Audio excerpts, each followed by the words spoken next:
Friends, welcome back to our channel. ఈరోజు చాలా important current affairs వార్తల్లో ఉన్నాయి. మన ఛానల్ని కొత్తగా చూసినట్లయితే సబ్స్క్రైబ్ చేసుకొని మీ ఫ్రెండ్స్కి షేర్ చేయండి. Daily current affairs note down చేసుకోవడం అలవాటు చేసుకోండి. చాలామంది నవంబర్ వరకు చదివి ఉంటారు. ఆఫ్టర్ గ్రూప్ 2 తర్వాత బ్రేక్ ఇచ్చారు. సో తెలంగాణలో కంపల్సరీ జాబ్ క్యాలెండర్ వస్తుంది. అందరూ మీ ప్రిపరేషన్ని చాలా స్ట్రాంగ్గా స్టార్ట్ చేసుకోండి. టైం వేస్ట్ చేసుకోకండి. డైలీ అప్డేట్స్ రాసుకునే ప్రయత్నం చేయండి. మీకు ఏదైతే హార్డ్గా ఉంటుందో ఆ సబ్జెక్ట్ని ఇప్పుడు మళ్ళీ స్టార్ట్ చేయండి. అందరూ ఎకానమీ స్టార్ట్ చేయండి. చాలామందికి ఇదే చాలా టఫ్ సబ్జెక్టు. ఈరోజు మన టాపిక్ వచ్చేసి ఇకోవాస్ నుండి వైదొలిగిన దేశాలు. ఇకోవాస్ means economic community of American states. ఇకోవాస్ నుండి 3 దేశాలు వైదొలిగాయి. ఫస్ట్ వన్ వచ్చేసి Mali, second one Burkina Faso, third one వచ్చేసి నైజర్. ఇకోవాస్ స్థాపన 1975. సభ్య దేశాలు వచ్చేసి 15. ఇకోవాస్ హెడ్ క్వార్టర్స్ వచ్చేసి నైజీరియా.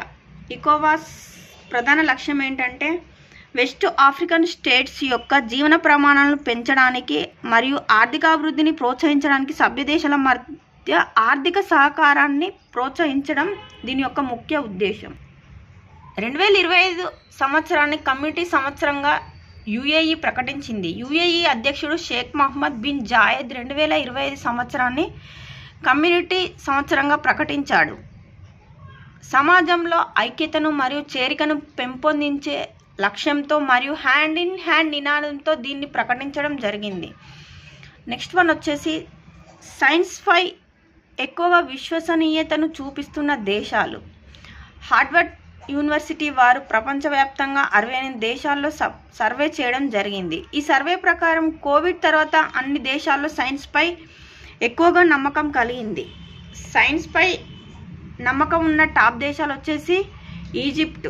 ఫస్ట్ వన్ వచ్చేసి ఈజిప్ట్, సెకండ్ వన్ వచ్చేసి Bharat, third one Nigeria, fourth one Kenya, 5th Australia, 12th America, 15th UK. చివరి దేశాలు వచ్చేసి అల్బేనియా 68వ స్థానం, కజకిస్తాన్ 67వ స్థానం, బొలీవియా 66వ స్థానం, రష్యా 65వ స్థానం, ఇథియోపియా 64వ స్థానం. నెక్స్ట్ వన్ వచ్చేసి బ్రాండ్ ఫైనాన్స్ గ్లోబల్ 500 2025 నివేదిక.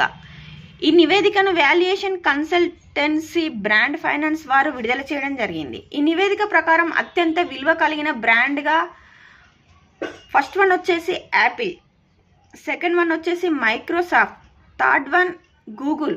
మన ఇండియా నుండి అత్యంత విలువ గల బ్రాండ్గా టాటా గ్రూప్ 60వ స్థానంలో నిలవడం జరిగింది. Gates Cambridge Impact Prize. ఈ అవార్డుని ఉర్బాసి సిన్హాకి ప్రదానం చేశారు. ఎందుకంటే క్వాంటమ్ సైన్స్లో పరిశోధనలకి ఈ అవార్డు లభించింది. ఇతను present Raman Research Institute professor. Next one వచ్చేసి స్వరైల్ యాప్. రైల్వే శాఖ స్వరైల్ యాప్ను ప్రారంభించింది. దీని ముఖ్య ఉద్దేశం ఏంటంటే బహుళ రైల్వే సేవలను ఒకే ప్లాట్ఫామ్లో అనుసంధానం చేస్తూ ఈ యాప్ని ప్రవేశపెట్టడం జరిగింది. ఇది రైల్వే మంత్రిత్వ శాఖ ఆధ్వర్యంలో పనిచేస్తుంది. నెక్స్ట్ వన్ వచ్చేసి భారత్లో కొత్తగా 4 రామ్సర్ సైట్స్. చాలా ఇంపార్టెంట్ కరెంట్ అఫైర్స్ అండి. ఇది ఇటువంటి వచ్చే ఛాన్సెస్ చాలా ఎక్కువగా ఉంటాయి. కేంద్ర పర్యావరణ శాఖ మంత్రి భూపేంద్ర యాదవ్ భారత్లోని 4 చిత్తడి నేలలు రామ్సర్ సైట్స్ల జాబితాలో చేర్చినట్లు ప్రకటించారు. కొత్తగా చేరిన రామ్సర్ సైట్లు 4. ఫస్ట్ వన్ వచ్చేసి తీర్థంగల్ పక్షుల అభయారణ్యం, తమిళనాడు. సెకండ్ వన్ వచ్చేసి కేచయోపత్రి చిత్తడి నేల, సిక్కిం. థర్డ్ వన్ వచ్చేసి ఉద్వా సరస్సు, జార్ఖండ్. ఫోర్త్ వన్ వచ్చేసి సక్కరకొట్టే శాంక్చువరీ, తమిళనాడు. ప్రస్తుతం మన భారతదేశంలో మొత్తం రామ్సర్ సైట్ల సంఖ్య ఈ 4తో కలిపి 89కి చేరింది. ప్రపంచ చిత్తడి నేలల దినం వచ్చేసి ఫిబ్రవరి 2. 2025 థీమ్ వచ్చేసి వెట్లాండ్స్ అండ్ పీపుల్. అత్యధిక రామ్సర్ సైట్లు కలిగిన రాష్ట్రంగా తమిళనాడు ముందంజలో ఉంది. తొలి రైసీనా మిడిల్ ఈస్ట్ కాన్ఫరెన్స్. ఈ కాన్ఫరెన్స్ యుఏఈలోని అబుదాబిలో జనవరి 28 నుండి 29 వరకు నిర్వహించడం జరిగింది. దీని యొక్క ముఖ్య అతిథి వచ్చేసి మన విదేశాంగ మంత్రి డాక్టర్ ఎస్ జయశంకర్. మరియు యుఏఈ విదేశీ వ్యవహారాల శాఖ మరియు భారత మంత్రిత్వ శాఖ సహకారంతో ఈ సమావేశం నిర్వహించడం జరిగింది. ఈ సదస్సు యొక్క ముఖ్య ఉద్దేశం ఏంటంటే భారత్ యుఏఈ సంబంధాలు బలోపేతం చేయడం మరియు వాణిజ్యం, పెట్టుబడి, ప్రపంచ ఆర్థిక వ్యవస్థతో ప్రాంతీయ సమగ్రతను ప్రోత్సహించడం దీని యొక్క ముఖ్య ఉద్దేశం. నెక్స్ట్ వన్ వచ్చేసి చాలా ఇంపార్టెంట్ అండి. ఇది సైన్స్ అండ్ టెక్నాలజీ పరంగా కక్షలో మొలకెత్తిన అలసంద విత్తనాలు. ఈ ప్రయోగాన్ని ఇస్రో చేపట్టింది. సూక్ష్మ గురుత్వాకర్షణ వాతావరణంలో 4 రోజుల్లోనే మొలకెత్తుతాయి. స్పీడెక్స్ ప్రయోగంలో CPS-LV C60 రాకెట్ ద్వారా డిసెంబర్ 30న దీన్ని ప్రయోగించారు. ఇది 4వ దశ. ఈ దశలో పోయం 4తో 24 పేలోడ్లను కక్షలోకి పంపించడం జరిగింది.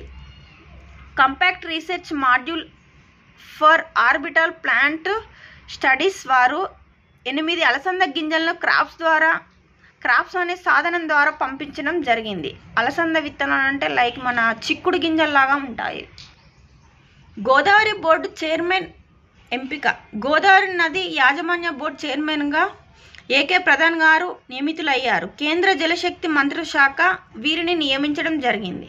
నెక్స్ట్ వన్ వచ్చేసి సరికొత్త రికార్డ్ సృష్టించిన సునీతా విలియమ్స్. భారత సంతతి వ్యోమగామి సునీతా విలియమ్స్ అత్యధిక సమయం స్పేస్ వాక్ నిర్వహించిన మహిళా వ్యోమగామిగా చరిత్ర సృష్టించారు. ఇప్పటి వరకు ఆమె 62 గంటల 6 నిమిషాల పాటు స్పేస్లో పాల్గొన్నారు. సునీతకు ఇది 9వ స్పేస్ వాక్. దీంతో నాసా మహిళా వ్యోమగామి పెగ్గి పేరిట ఉన్న రికార్డును ఈమె అధిగమించడం జరిగింది. నెక్స్ట్ వన్ వచ్చేసి చాలా ఇంపార్టెంట్ అండి. ఇది కరెంట్ అఫైర్స్లో ఉంది. ఎకానమీ పరంగా చాలా ఇంపార్టెంట్ అప్డేట్ ఇది. ఇటువంటి ఎకనామిక్ పేపర్లో వచ్చే మన థర్డ్ పేపర్లో వచ్చే ఛాన్సెస్ చాలా ఎక్కువగా ఉంటాయి. సో అందరూ నోట్ డౌన్ చేసుకునే ప్రయత్నం చేయండి డైలీ అప్డేట్స్ని.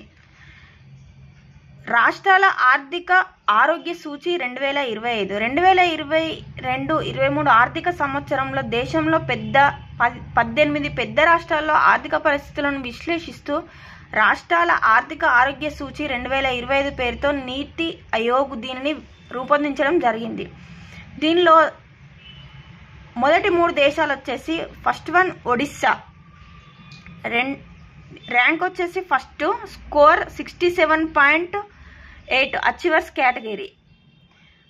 ఇప్పుడు ట్రెండింగ్లో ఏంటంటే స్కోర్స్ కూడా అడుగుతున్నారండి. చాలా ఇంపార్టెంట్. స్కోర్ను కూడా ఐడెంటిఫై చేయాలి మనం. కేటగిరీస్ అడుగుతున్నారు, స్కోర్స్ అడుగుతున్నారు. సెకండ్ వన్ వచ్చేసి Chhattisgarh 55.2 achievers category. Goa 53.6 achievers category. Fourth one వచ్చేసి Jharkhand 51.6 achievers category. Fifth one వచ్చేసి గుజరాత్ 50.5 అచీవర్స్ కేటగిరీ. తెలంగాణ వచ్చేసి 8వ స్థానం, score 43.6 category, front runner category. Andhra Pradesh 17th place, score వచ్చేసి 20.9 కేటగిరీ, అస్పిరేషనల్ కేటగిరీ. రాష్ట్రాల ఆర్థిక ఆరోగ్య సూచీలో చివరి 3 దేశాలు వచ్చేసి పంజాబ్, ఆంధ్రప్రదేశ్, పశ్చిమ బెంగాల్, కేరళ. ఇవి తీవ్రమైన ఆర్థిక సవాళ్లను ఎదుర్కొంటున్నాయి అని నివేదికలో పేర్కొనడం జరిగింది.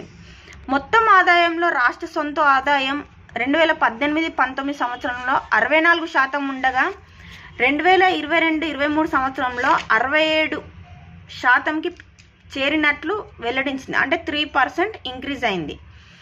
రాష్ట్ర అప్పులు 2018-19 నుంచి 2022-23 మధ్య సగటున 65.5% మేర వృద్ధి చెందాయి అని ఈ నివేదికలో పేర్కొనడం జరిగింది. నెక్స్ట్ వన్ వచ్చేసి జాతీయ పర్యాటక దినోత్సవం.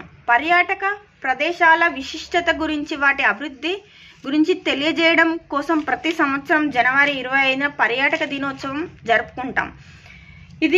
దీన్ని ఎప్పటి నుంచి స్టార్ట్ చేశారంటే 1948 నుంచి స్టార్ట్ చేయడం జరిగింది. 2025 థీమ్ వచ్చేసి tourism for inclusive growth. Okay అండి, అందరూ మీ కనుక ఈ కరెంట్ అఫైర్స్ నచ్చినట్లయితే లైక్ చేయండి, షేర్ చేయండి, సబ్స్క్రైబ్ చేసుకోండి. Thank you all.